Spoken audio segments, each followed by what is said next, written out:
السلام عليكم الاخوان والاخوات، كيف الحال والاحوال؟ فيديو اليوم كاين اللي غيعجبو وكاين اللي ما غيعجبوش. انا شخصيا عجبني لانه شفت فيه واحد الصحفيه مغربيه يعني مستقله، وهذا الشيء اللي مطلوب في الصحفيين في الواقع اللي خاصهم يكونوا، ما يبقاش مغطين على جلباب شي قناه اخرى ما كيعبروش بحريه وبطلاقه وما كيكونش مبدعين. كنشنا صامد غيلان بدا كيتحرر من هذاك الشيء. يعني ملي كيكون صحفي في واحد القناه يعني كيكون مكتوف اليدين. هذه صحفيه مغربيه عجباتني، استاذه يعني بالمناسبه، يعني عجباتني في الموضوع اللي هضرات فيه، الموضوع المشكل ديال المغرب والجزائر، وهضراتو في واحد القناه اجنبيه يعني بالتفاصيل ديالو كيفاش لا. وهي استاذه نقلات النبض ديال المدرسه ديالها او الاعداد ديالها او الثانويه. يعني برافو عليها. الناس اللي ما يعجبهمش لا فيديو وهو بالفرنسيه، ولكن غادي نشرحوا في الاخير شنو الخلاصه وشنو الطابع. بهذا الفيديو صافي خرج بواحد الطابع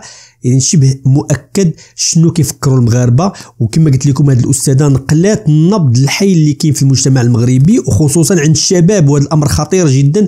نخليكم تسمعوا هذا الفيديو كيهضر على شنو وقع بالتفصيل. بطبيعه الحال كنتي اول مره او اكتشفتي هذا الفيديو بالصدفه، نتمنى لايك واشتراك باش يوصلك الجديد. وشكرا للناس اللي كيديروا لايك بالنسبه للفيديو، ونتلاقاو باش نشوفوا شنو هو هذا الطابع هذا اللي صافي لصق على هذا الموضوع بالمشكل بالمغرب والجزائر. Il ne faut pas politiser le sport, dit le chef d'État français.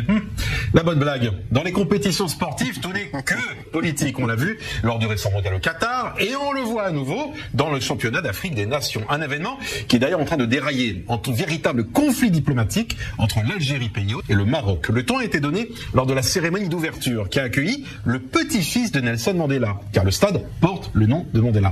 Et voici ce qu'il a déclaré face à une assemblée chauffée à bloc. Je vais vous lire d'affilée les deux phrases prononcées sur deux thématiques, une d'abord sur le Maroc et une autre sur Israël. Sur le Maroc d'abord, n'oublions pas la dernière colonie d'Afrique, le Sahara occidental, luttons pour libérer le Sahara occidental de l'oppression. Et puis l'autre phrase qu'il a prononcée, cette fois-ci quand cela concerne le conflit israélo-palestinien, souvenons-nous que Motiba a dit que notre liberté est incomplète sans la liberté de la Palestine, liberté pour la Palestine, de la mer au Jourdain, liberté pour la Palestine, propos suivis d'acclamations massives d'une foule immense. Alors je vous laisse évidemment deviner la réaction du Maroc, qui une idée a saisi la Confédération africaine du football. Cette dernière ouvre une enquête, réfute déjà des déclarations qui, je la cite, n'ont rien à voir avec le football. Et précisons que les joueurs marocains ne sont même pas sur place, puisque pour des raisons de conflit aérien entre l'Algérie et le Maroc, ils n'ont pas pu atterrir via un vol direct, et le Maroc a décidé de boycotter la compétition. Et pour en parler, nous allons en direction Casablanca, en compagnie de Mouna Isdine. Bonsoir. Bonsoir. Merci de nous rejoindre ce soir dans les grandes gueules Moyen-Orient. Je rappelle que vous êtes journaliste marocaine indépendante et que c'est toujours intéressant d'avoir votre regard sur ces sujets. Est-ce qu'on peut dire ce soir que les événements autour de cette compétition donnent une dimension supplémentaire, voire immense, au conflit qui oppose le Maroc et l'Algérie? Comment on a réagi au Maroc lorsque l'on a entendu cette déclaration? Complètement, parce que tous les yeux de l'Afrique et d'une partie du monde sont rivés sur cette compétition qui a malheureusement été instrumentalisée et politisée par les... Alors on a magie, et moi je dirais que il y a une fracture qui a eu lieu, pas entre les dirigeants, parce que c'est un conflit qui dure depuis au moins 1975, plutôt entre les opinions publiques, parce que l'opinion publique marocaine, jusqu'alors, elle se disait que le problème venait du régime militaire algérien et de gouvernements successifs. Et là, l'opinion publique marocaine, je parle pas de l'élite, je parle pas des journalistes qui connaissent la problématique depuis longtemps, elle découvre que finalement, il y a une bonne partie de la population algérienne qui est profondément anti-marocaine et qui a été bercée par cette propagande et cette haine anti-marocaine dont elle est nourrie depuis des décennies par le régime. Et on découvre que la population aussi, elle a été sensible à ça et que finalement, elle aussi est embrigadée. Et donc, on a pu entendre des slogans viscéralement racistes anti-marocains qui nous ont choqués, qui ont choqué l'opinion publique marocaine, qui ne s'y attendait pas du tout. Vous savez, jusqu'alors, la relation entre Algériens et Marocains, c'était un peu comme toute relation entre pays voisins. On se moquait un peu comme les Français avec les Belges.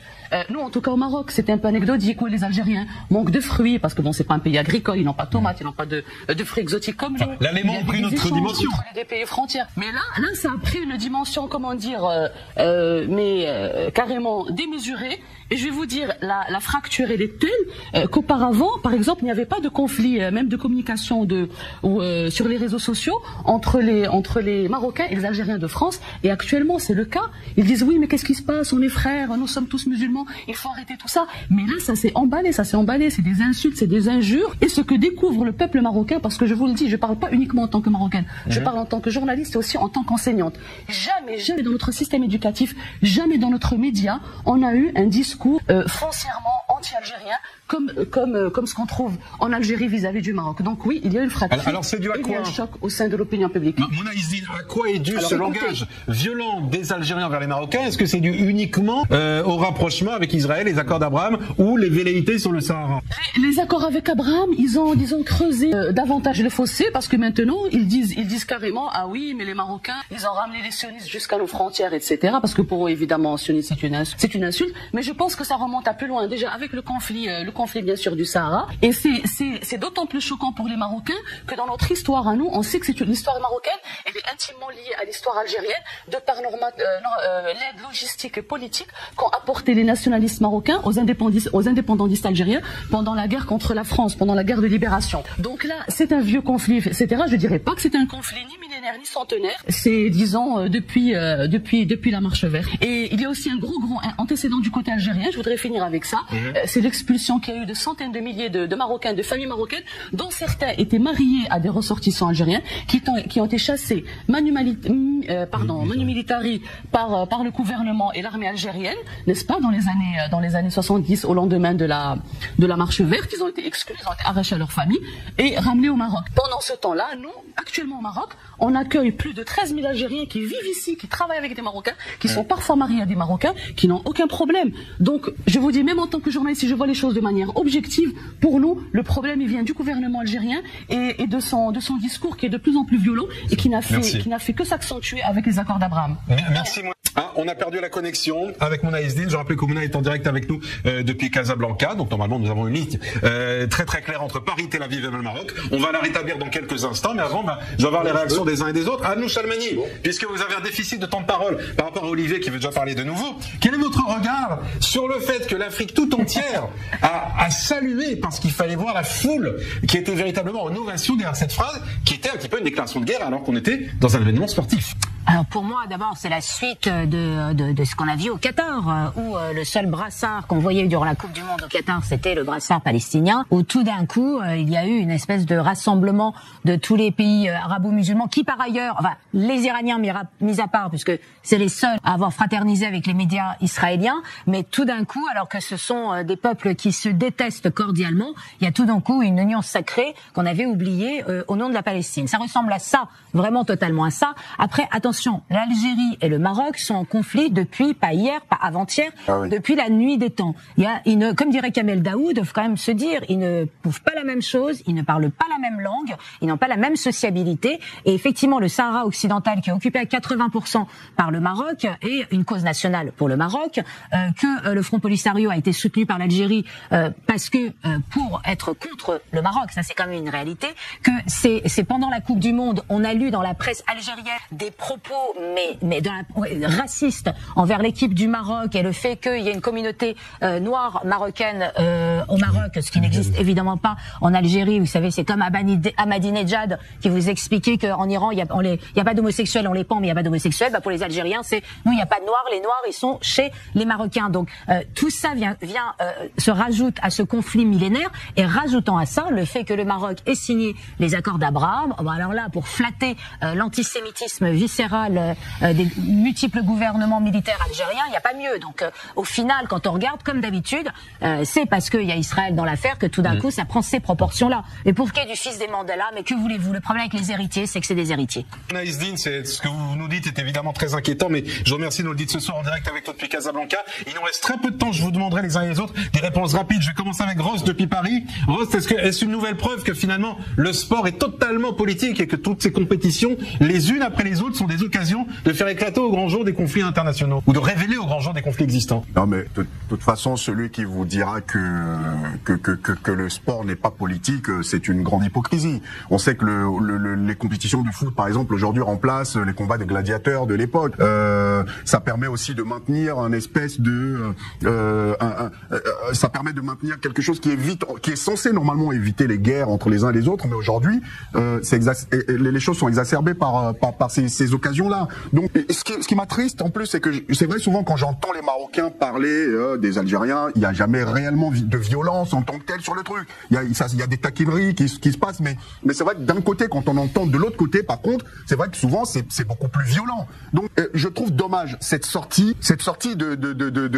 du petit-fils Mandela à l'occasion de la Chan, sachant ça se serait passé dans un autre pays et qu'il aurait sorti ça m'aurait moins dérangé. Mais quand on connaît le problème entre le Maroc et l'Algérie, on ne se permet pas de sortir ce genre de choses dans cette situation-là. Et même la CAF d'ailleurs, j'estime que la CAF aurait dû organiser cette compétition, sachant ce qui se passe là-bas dans la zone, aurait dû organiser la compétition ailleurs que sur le territoire algérien. Ça c'est encore une autre question. Donc là encore, c'est un choix politique qui en dit quelque chose. Je vais avoir les réactions à Tel Aviv et je rappelle que le moment de ce discours qui a mis tout le monde d'accord, on voit une foule immense en train de le saluer, c'est quand il lance un appel pour une Palestine libre, Free Palestine, du Jourdain à la Méditerranée. Là-dessus, je voudrais réagir parce que lorsque l'on dit une Palestine libre de la mer au Jourdain, ça veut dire qu'on appelle à la destruction, à l'extermination d'Israël. Et ça, c'est inadmissible. Ça a commencé au Qatar lorsqu'on a brandi le drapeau palestinien en plein terrain, en plein match de football lors du mondial. Et ça continue de cette façon-là. Il faut cesser cela. Un terrain de foot, ce n'est pas de la politique. Et il faut arrêter dans le monde d'appeler à l'extermination de l'État d'Israël. Olivier Anpovitch. Moi, je veux juste dire aux Marocains que nous les soutenons ici d'Israël, que pour nous, le Sahara occidental fait partie du royaume chérifien du Maroc, qu'actuellement le Hezbollah, l'Iran et l'Algérie veulent essayer de déstabiliser le Sahara occidental contre le Maroc, contre les intérêts occidentaux, et que l'Algérie aujourd'hui cherche la porte vers l'océan Atlantique pour rentrer dans le Sahara occidental. Bon, nous sommes avec le Maroc, nous vous saluons ici de Tel Aviv, de Jérusalem. Et le message envoyé à nos frères marocains. Et je voudrais aussi remercier Monia qui est avec nous en direct depuis le Maroc. D'ailleurs, on vous a posé la question aujourd'hui. Est-ce que le Maroc a raison de boycotter cette compétition en Algérie? Et vous nous répondez oui à 76%. Merci à tous. هادشي كاين الاخوان، يعني كاملين سمعتوا بوضوح شنو تقال، والطابع اللي خرجنا به في هاد المجهود، الطابع دابا المغاربه اللي ولا عارفينه على هذا الموضوع ان الجزائريين ما كيبغيوهمش ولا كينافقوهم بهذا المعنى هذا والنبض الشارع. وكما قلت لكم وتقريبا هذا هو الخلاصه بالنسبه للناس اللي ما فهموش الفرنسيه، هذا هو الخلاصه ديال التدخل ديال الصحفيه المغربيه. في الاول كان بعض الهضره انه ربما غير النظام ويعني الشعب ما عنده شي علاقه بهذا الشيء، وهذا الشيء قلناه في الفيديو ديال بن كيران، راه كاين راه غتلقاه في القناه، بان صافي دابا التحول مغاربه ما كاينش تقول لي خاوه ولا هذا كيبغي، لا هذا عنده تراكمات، الجزائري عنده تراكمات ديال حقد ديال ايديولوجيا زرع فيه النظام، وخصوصا الشباب دابا اللي طلعوا بالمثل.